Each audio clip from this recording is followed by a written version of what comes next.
based on researchers from that particular field. And yeah, but typically you would like to have an identifier for each gene, and that it's an identifier is a shortened version of the name of the gene, because again, it's easier to remember three-letter codes than to remember the complete name of the gene.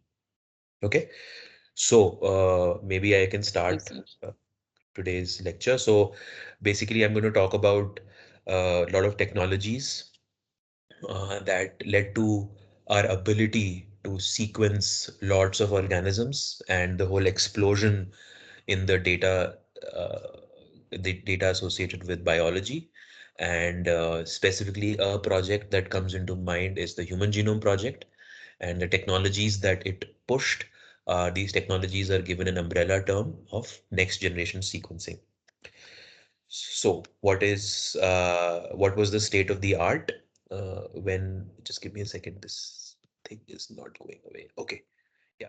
So, state of the art before starting before starting the next generation sequencing. Just give me a second.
Hello, can you hear me?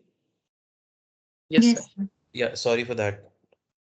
All right, so the state of the art at the time point when this project was conceived was the fact that you could have recombinant DNA technology that allows you to cut combined DNA fragments followed by amplification of these fragments in a host organism.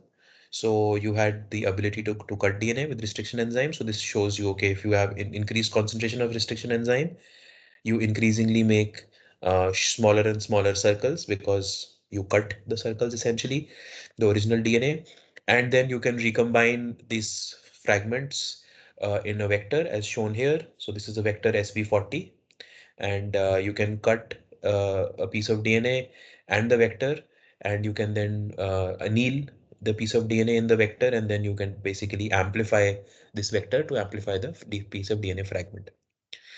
The other Sir, thing, at the yes. last slide, what is that small circles? These small Yeah. circles are input Yes. DNA. So, like, how do we get that? Oh, I didn't So understand. there is input DNA, no? So for example, if you want to cut a piece of circular DNA, right, which is from a bacteria with a restriction enzyme in R1 endonuclease. So basically, you have an input DNA which is of certain size. So this is basically input DNA without any restriction enzyme. So you get a big circle. So this is electron Okay, sir. micrograph of DNA. Okay, understood, understood. Okay. Yes, sir. Any other question? No. Okay. All right. The other thing that people were able to do around 1980s was the ability to amplify a piece of DNA without cloning through the technique of polymerase chain reaction. So here we clearly know how it works. You have a piece of DNA and you have that needs to be amplified. Then you have primers shown in red that are complementary to certain parts of this piece of DNA, and then they bind to this DNA and amplification happens, and as a result of which a specific DNA fragment can be amplified many fold times, right? This was then combined with a technique called capillary gel electrophoresis. So this is one of the first techniques that allowed some high throughput version of looking at DNA. So now this DNA, which is amplified or through either cloning or through PCR, could be looked at in a gel electrophoresis setup. So you would have a gel made out of agarose, and in that agarose gel, you will run your DNA, which is mostly negatively charged, and it's going to get attracted towards the positively charged end of the gel when you're applying a voltage on the across the gel. So this was again a technique in which you could probably look at 24 samples at a time. You can have make 24 wells in a gel, right? And this needed to have human intervention. So in order to make this faster, uh, there was an innovation in the space of gel electrophoresis, and this was done by performing this particular process in a more high throughput fashion through the ability to run samples through a capillary gel electrophoresis setup. So this is how it looks like. You have your sample, right, in a 96 well plate, and instead of casting a gel which is like a two-dimensional gel, you cast a linear gel. What do I mean by that? So basically, each thread-like capillary here is going to have a gel running in it already, and then you are going to take the sample, and this sample is going to be, so basically in a gel, for example, in a agarose gel, you have multiple wells. So instead of having multiple wells in a gel, you are going to, sorry, multiple wells, you are going to have a single gel in each tube, and it's a single sample is going to run in each tube separately. So these are an array of capillaries, and in each capillary you have a single sample running. The other thing is that if you, in order to see what sample is being run in these capillaries, you basically couple this with a microscope. So a microscope and a CCD chip. So there would be a light source which would be continuously seeing what samples are coming up in this capillary. So how does this look like? This essentially looks like this. So these are linear gels. And instead of having all the samples after you have run the gel for 20-30 minutes, essentially the lighter samples are going to be observed first, and the heavier samples are going to be observed later on because they'll be slower moving through the capillary. So instead of having length-wise resolution, what you are essentially going to have is you are going to be resolving the DNA fragments based on migration time. Okay, so the DNA fragments which are coming earlier are lighter DNA fragments, so migration time is smaller, and DNA fragments which are larger are coming later, migration time is larger. Okay, and if I were to take specifically one of these capillaries, they are going to give me a trace like this. Okay, depending upon the, if now you are doing Sanger sequencing, you know that each base can be given a separate color based on the fluorescently labeled nucleotide which is going in to the sample, and you are going to get this kind of a fluorescent intensity trace. And a typical Sanger sequencing experiment, the outcome looks like this, where on the x-axis, you are going to have the migration time, and on the y-axis, you're going to have the fluorescence intensity, most likely the color of the base uh, corresponding to the nucleotide. Okay, so I hope this is clear to everybody. So this is the high throughput version of how actually Sanger sequencing happens. This is how a Sanger sequencing Yes, sir. machine looks. So can So you go if to I, last slide? yes, this one, No, one more. Yeah, last slide. Ratnesh, you should ask the question when the slides is Yes, sir. shown. Okay, This, what is you want to sir, ask? principle demonstrated by Khorana and perfected by Muller. So, PCR was not invented by Gary Muller's. PCR was invented by Gary Mullers, but Khorana actually demonstrated that you can use DNA polymerase to amplify pieces of DNA. So actually, Gary Mullers did the process of, he identified a DNA polymerase that worked at a high temperature, but the principle of using the DNA polymerase to amplify DNA was actually demonstrated by Khorana. You can read more about it. Okay, sir. Okay. Okay, any other questions?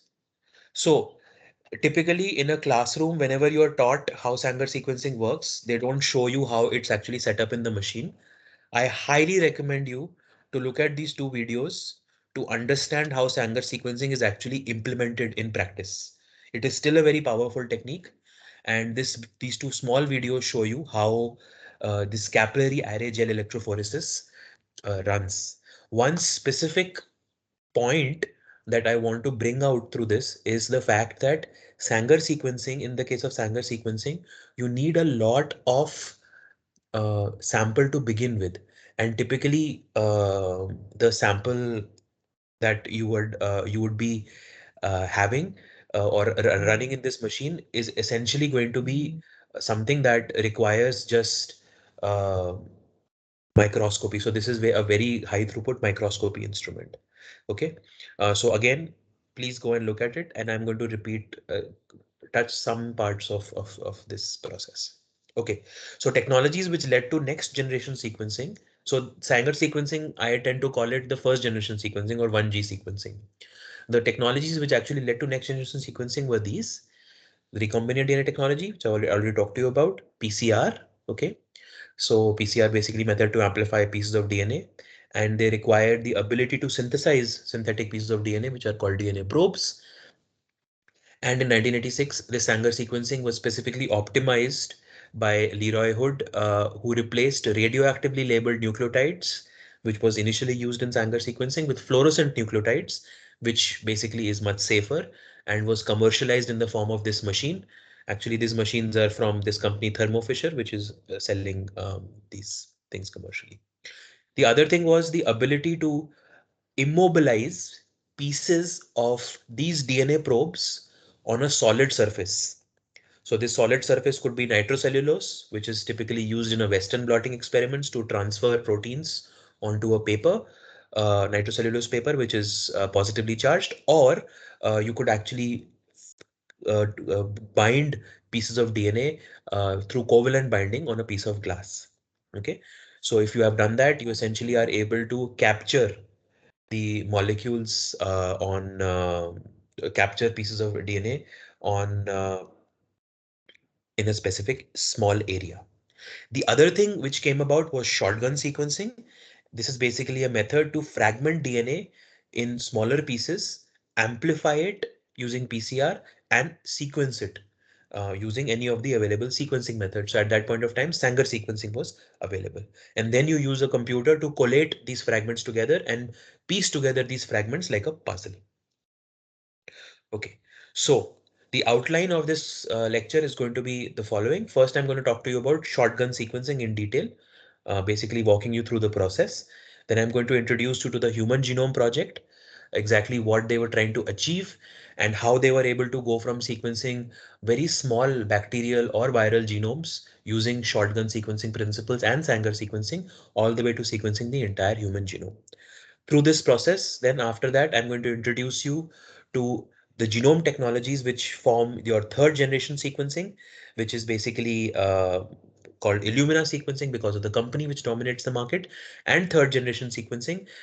Specifically in third generation sequencing, I'm going to talk about nanopore, uh, which gives you very long fragments of DNA instead of short fragments.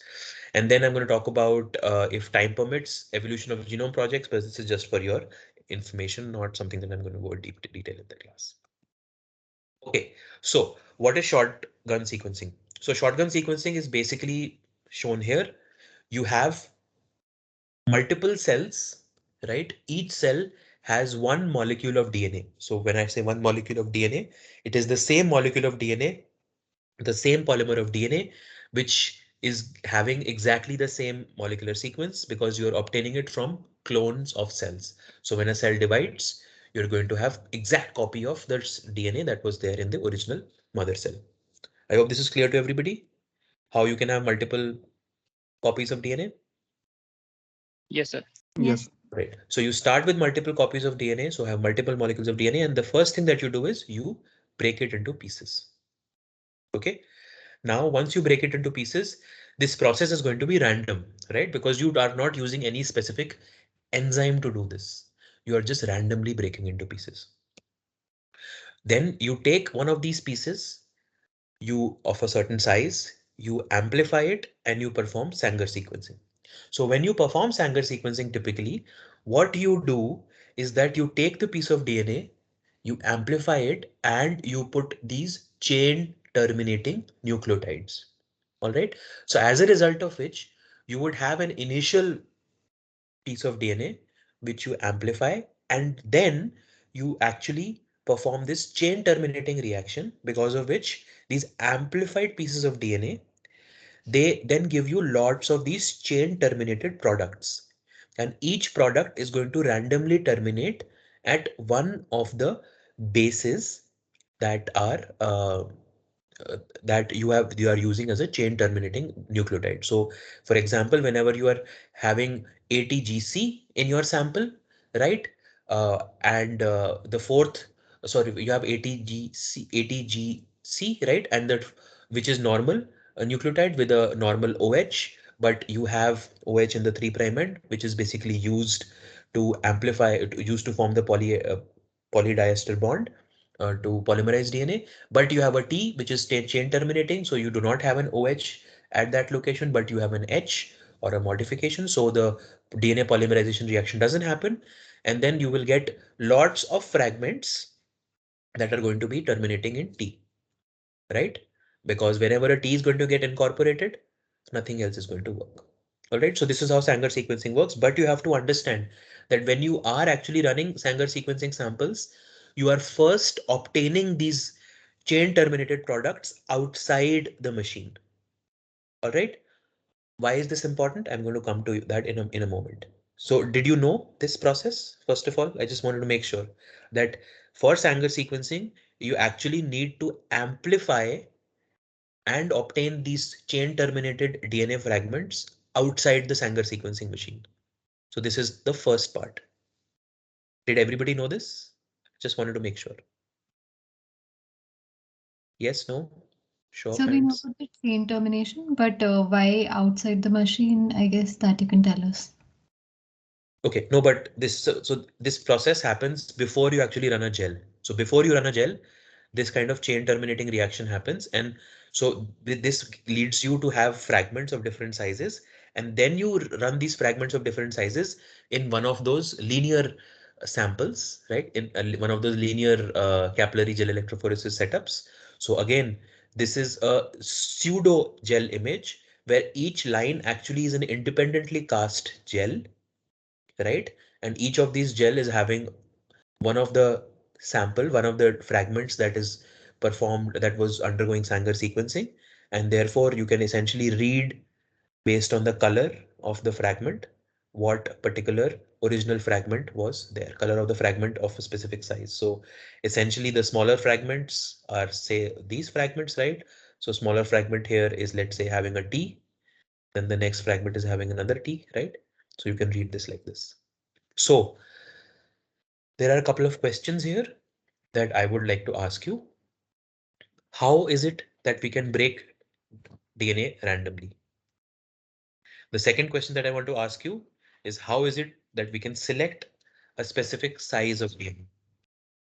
The third question that I want to ask you is, how can we ensure that only one piece of DNA is getting selected? And the fourth question is, how many pieces of DNA are enough for Sanger sequencing? So can somebody tell me the first answer? How do you break DNA No randomly? restriction endonucleases. Would that break DNA randomly? No, sir, I don't. I mean, like, it breaks DNA at very specific points, right? Yeah. So can you think Like about a the way of size doing, will be You can share it. random, right? how would you shear DNA? Sir, I mean, I just thought about, I don't know. Yeah, but how do you shear something? By applying force to it, Yes. So applying shear force. So shear force is essentially, increasing the pressure of the, liquid, sort of like that. If we, that could be done. so by increasing pressure. Okay. So that's one way. But shearing force is basically a force which is perpendicular to the surface of the molecule, right? Yes, sir. So pressure is, do you know Pascal's law? I So do. Pascal's law would essentially mean that you are applying force equally in all directions Equally in a on, fluid. yes, yes, So that will not give you shear force. yes, sir. Sir, vertex, post vertex. Vortexing is just going to, okay, let us say you have, I mean, I'm giving a very bad example, but you have the fattest person in the class and you have the thinnest person in the class and you vortex them, right? What's going to happen? They are not going to break, right? They are just going to be going from one location to the other location, Yes, sir. right? So anything else? So there is definitely going to be some force, but you can think about restriction enzymes as well. Restriction enzymes cut at a specific location, right? So as Ashi was saying, but what if you put much more substrate for the restriction enzyme and much less enzyme? So what's going to happen in that case? So the number of molecules of enzyme is much less than the number of molecules that it can cut. So it will cut at specific locations, but it will not cut at all the locations, all that restriction enzymes locations. Exactly. Right? So it would essentially, and the process of how a physical enzyme is choosing the location on the substrate, we can assume that to be random, right? So if you have submolar quantities or suboptimal quantities of the enzyme, restriction enzyme, to the DNA molecule, or then you are going to essentially have a more or less random cutting of DNA. But restriction enzymes are not the only enzymes that cut DNA. There are enzymes which can cut DNA in the middle of the DNA, which are called endonucleases.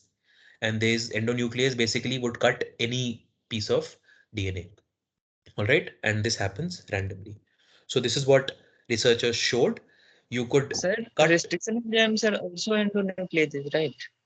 restriction enzymes are also endonucleases. There are non-specific endonucleases. Like, Okay, uh, okay. Thank you for correcting me. So restriction enzymes are specific endonucleases, and there are non-specific endonucleases like DNA is one, which actually randomly cut DNA. Any naked piece of DNA they will cut. Deepak, there is a question. You had a question? Uh, yes, sir. Can we use DNA degrading enzymes like the the enzymes which destroy the Like DNA the, after cell death? give me the name of the enzyme that you want to use. So I don't know any particular name, but it was just an idea. Like we can use Yeah, it. so you can use you can use it if it is able to do it non-specifically, and if it cuts DNA in a controlled fashion. When I say controlled fashion, you can control the size of the DNA fragments uh, when the enzyme is there. So the enzyme which is typically happens, which is used by the cell to degrade the DNA when the cell dies, is called a caspase. So it's basically yeah, it causes DNA to be absolutely sheared into small pieces. Very good question. Please go and read about what's the size of the DNA that caspase produces. But it's a good idea that you can use those enzymes as well. Rajat, you Okay, have a sir. question? Sir, can we use freeze thaw method? Which method? Freeze thaw method.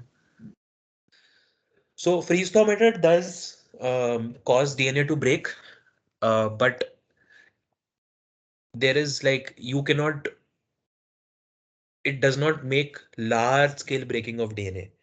So you are going to get some breakage of DNA, but the fragments you are going to typically get after freeze thaw is very, like, the size of the fragments is not going to be small enough for sequencing, and I'm going to tell you why.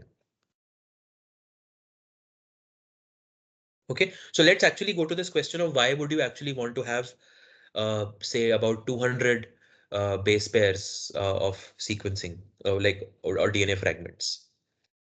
If I go back to the Sanger sequencing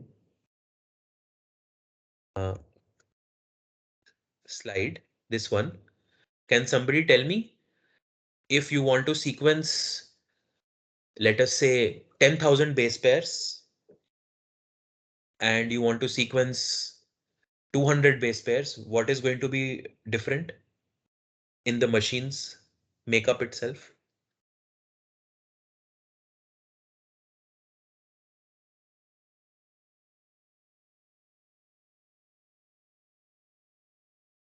Would there be a difference in the migration times of the fragments that you're going to get? Yes, sir. Like Yes, sir. 10,000. In case of So for 10,000 base pairs, that 10,000 at least we need one fragment of that 10,000 base pair in our solution, which exactly. is going to be So passed then, through the capillary. what is going to be the challenge then? You are essentially going to have capillaries which are very, very long, right? Because the But gel is still, cast there. they will be aggregated, right? Like when 9,999 and 10,000 passes through this capillary, the differences between the resistances of uh, the frictions, uh, like what is Yes, it, that's also a viscosity big problem. will not be Yes. different much, so separation Yes. will be difficult problem.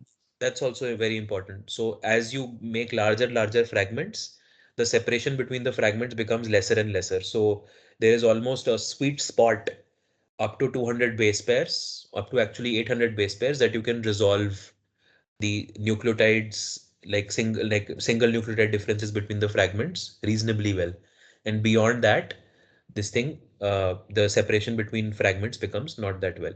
So because of these two challenges, you essentially you want to restrict the size of the DNA fragment that you want to achieve.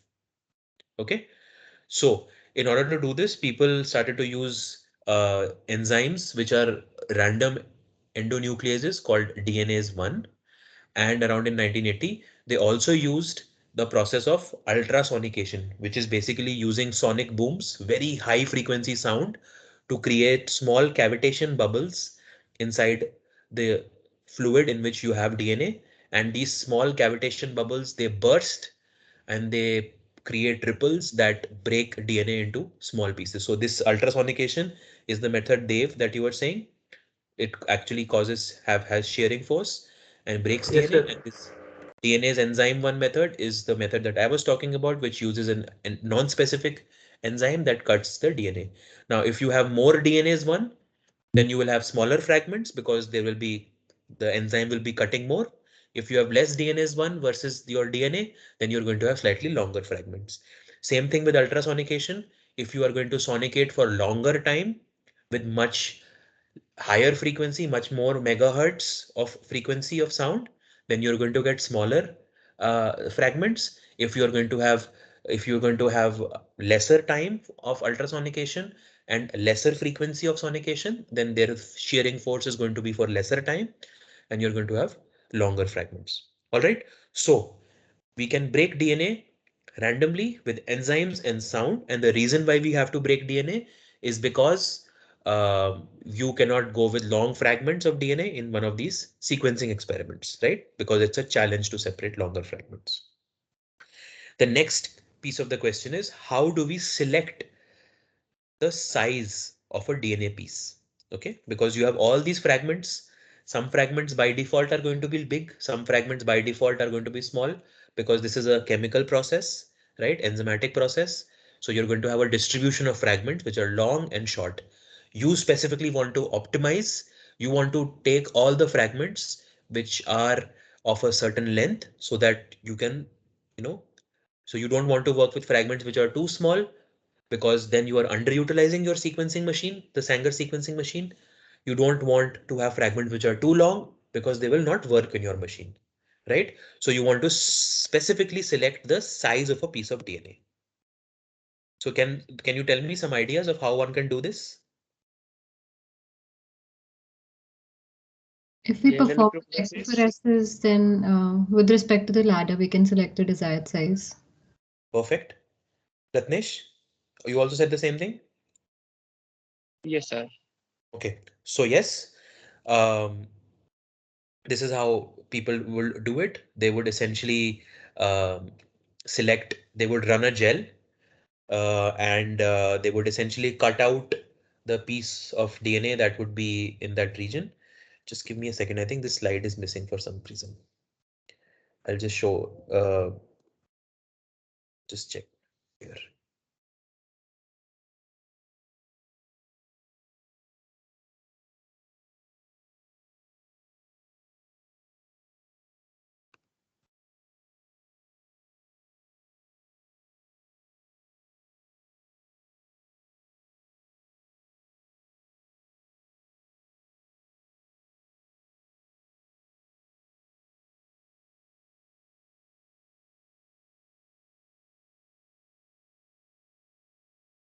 So my whole goal of going slowly over this is just to show you how like people were thinking at that point of time and how you should also be thinking about it's actually an engineering problem. It's more engineering than biology or like typical kind of stuff that you've been exposed to. So yeah, so it's a series of problems that were solved, and we are going to talk about how those problems were solved. I just want to show you the size selection methodology. I don't know why those slides are skipped.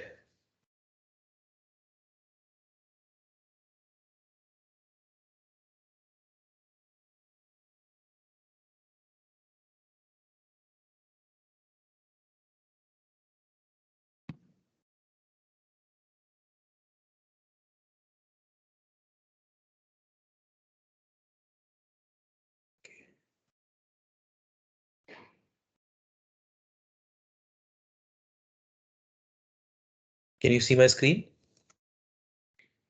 Yes, sir. Yes, sir. Yes. So exactly as Ashi was saying, you will have your fragment running. So this is in the left side, you can see your sheared DNA.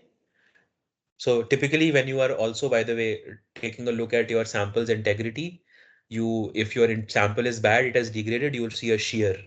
Okay.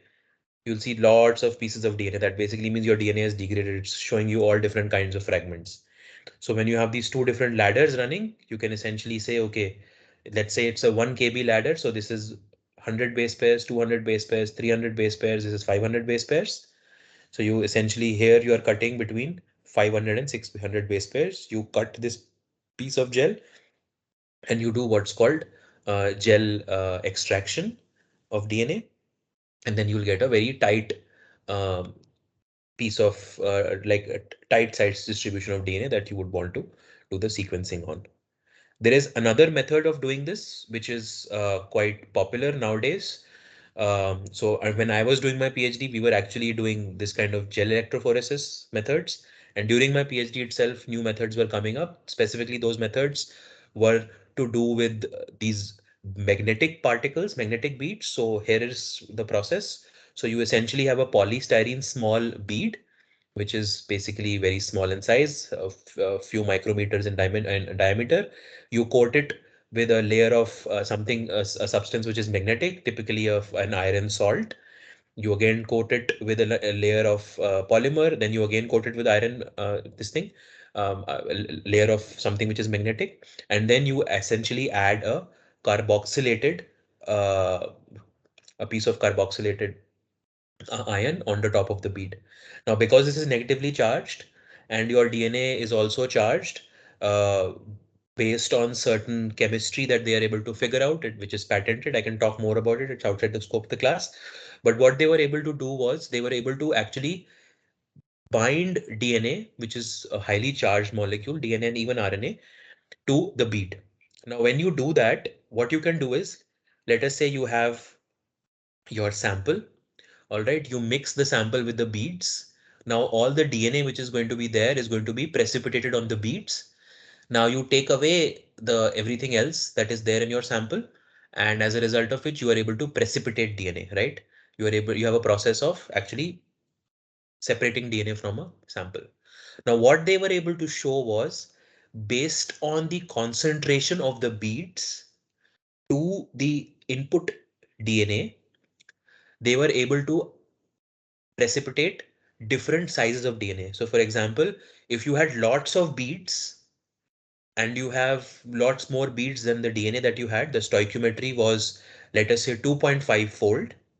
Then let us, we are having these, what they've just, in order to demonstrate this, they took a ladder, okay, a DNA ladder, and now they put, and the DNA ladder was basically, it was, in say 100 microliters of sample, and to this 100 microliters of sample, they added 250 microliters of beads at a certain concentration. So now, after doing that, after mixing, incubating, and isolating the DNA in the ladder itself, they then ran it on a gel. Okay. So when they changed the concentration of beads to the input DNA ladder, what they were able to see is if the amount of beads that they're adding with respect to the ladder decreases, then you are increasingly actually isolating only larger fragments, right? So if you, so that essentially says that when you have less beads and more DNA, you are mostly isolating much larger fragments. So there is a size selectivity in these beads.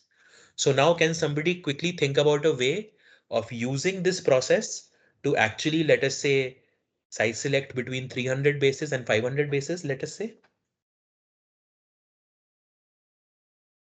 Can you think of a way? So I have a question. Yeah. Like, what is the size of these beads? Size of these beads is, I told you, anywhere between 1 to 5 micrometers. Okay, sir. Anybody has any ideas? So could you just repeat the question? So the question is, given that you know that if you have more concentration of beads, you are going to have more, you are going to select shorter and shorter DNA fragments. Can you devise a strategy to do size selection just like you were doing with gel cutting? So by looking at the number of beads that we can use, we can properly decide the size that we want or select for the size of fragments that we would like. So, but you can only select for shorter, having all the shorter fragments and longer fragments, or only have longer fragments. But I'm asking you to only have fragments between 300 base pairs and 500 base pairs. So this is a homework problem, okay? Sir, Next class.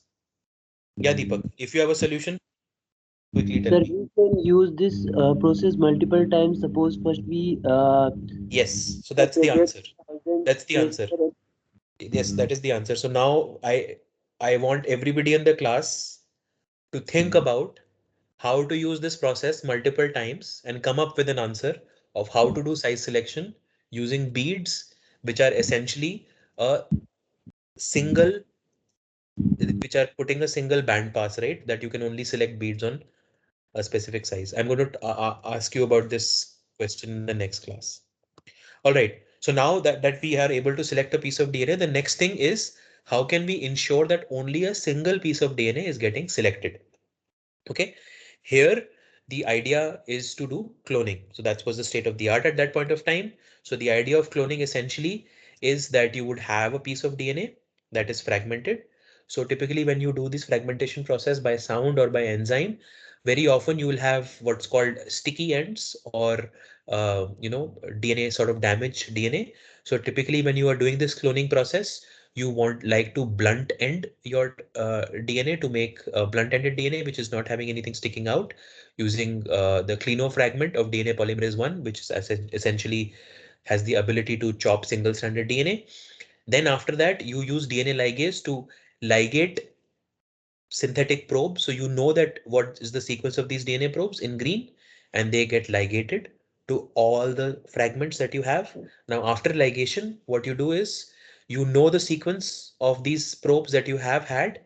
What you can do is you can fragment these probes with a specific restriction enzyme that is compatible with the vector, and you can insert this restriction enzyme digested fragment into a vector, and you can clone it. Now, why do we have to do this?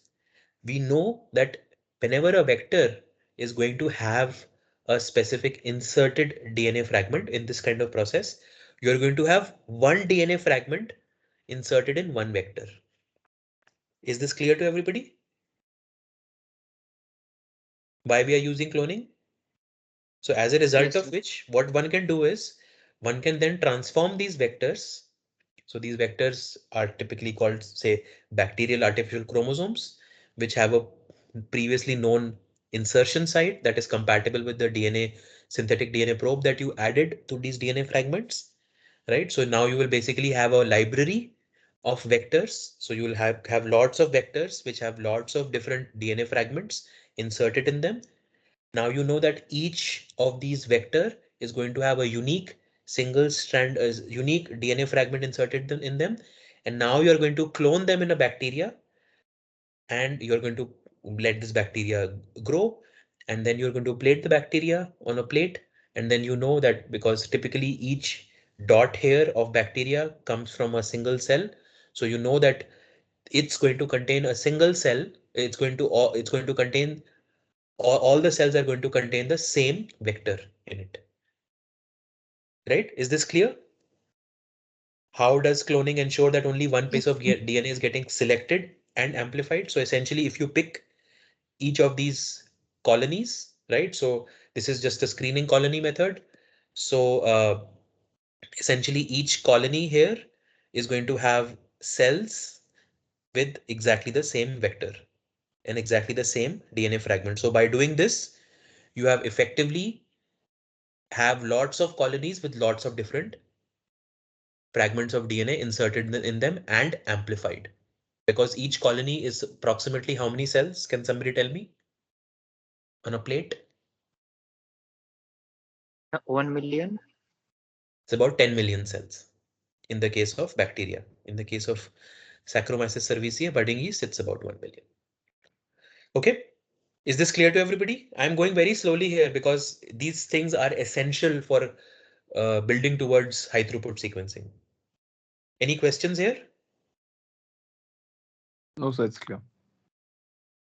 So we can fragment DNA with enzymatic or sound. We can select the size of the DNA. And once we have selected the size of DNA, we can ensure that only one piece of DNA is getting selected and amplified using cloning. All right, because the assumption here is there is typically going to be one fragment per colony because you typically use vectors which are low copy number vectors. So there are not going to be multiple vectors in one cell. This is a question that I was expecting, but you didn't ask, but I'm answering it already. Okay. So now what you do is in order to sequence, now you essentially pick one of these colonies where you know there is an amplified amount of a single DNA fragment that belongs to your original sample. Okay. And you take this fragment and you perform Sanger sequencing. Okay. Now the question is, how many pieces of DNA is enough for Sanger sequencing? I'll give you some information. The information is that when you are running a gel like this, a Sanger sequencing gel, you can visualize approximately 1 nanogram of DNA in each band. Okay, so you can only visualize DNA if there was 1 nanogram of DNA present there. All right. So can you tell me how many single stranded DNA fragments of length 100 are going to be there in each band?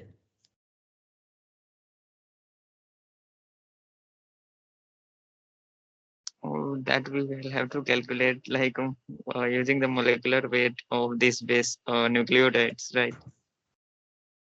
So I'm giving you. So there are 330 gram per mole of DNTPs. All right. So basically that essentially means that there are 10 to the power 12 100 base pair molecules in 1 nanogram of DNA. All right. And this approximately corresponds to 10 to the power 14 molecules for sequencing the entire fragment. So if you want to sequence a single fragment, you would want to have 10 to the power 14 molecules. All right. Is there a quick way, do you think, to achieve this number? Without PCR, we cannot. Without PCR, we cannot do this, right? So typically, we know that in a colony, there are going to be 10 to the power 7, about 10 million cells. Let us say each cell has a single molecule. So you have, let's say, 10 to the power 7 molecules. So you have to go from 10 to the power 7 molecules to 10 to the power 14 molecules, right? So 10 to the power 14 molecules, 7 to 14 is 10 to the power 7 amplification. So 10 million times amplification. So 10 million times amplification would require how many cycles of PCR? Can somebody tell me? Yeah, Ballpark sir. figure? Around 15 to 17. About 15 to 17, right? Because it's 10 million. So it's, yeah. So this is a calculation that I leave you to you people. All right. So this was the state of the art at that point of time. You have before the advent of next generation sequencing or high throughput methods. So you had your piece of DNA, original piece of DNA, you fragmented it, you cloned it, then this particular cloning site, the probes that you had, you already know the sequence of it. You essentially, while doing the you grow it in a cloned colony. Then in this cloned colony, you used primers, right, or DNA probes for doing PCR that was complementary to some part of your vector in which the DNA fragment was inserted. And now these DNA fragments that were inserted, you now know that the region, the PCR primers that you have would themselves contain what's called Sanger sequencing primers, because in Sanger sequencing also you need to start somewhere to sequence. And then by using these Sanger sequencing primers, you can essentially sequence. So this was the protocol that was being followed. So by using this protocol, um, not really by using this protocol specifically, but we are going to come to that. In around 1977, one of the first complete organisms genome was sequenced. So this was the sequence of the bacteriophage called Phi 174, right?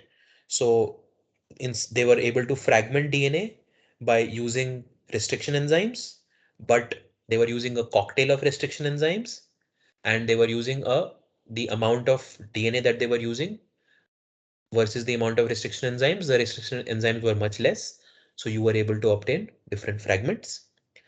They Sanger sequenced about 150 to 200 base pair long fragments, and then they overlapped the different fragments that were coming like this, right, to piece together the puzzle. So now here is a question: why do you think they used the bacteriophage as the first organism to sequence? What problems that we have talked about were they able to circumvent?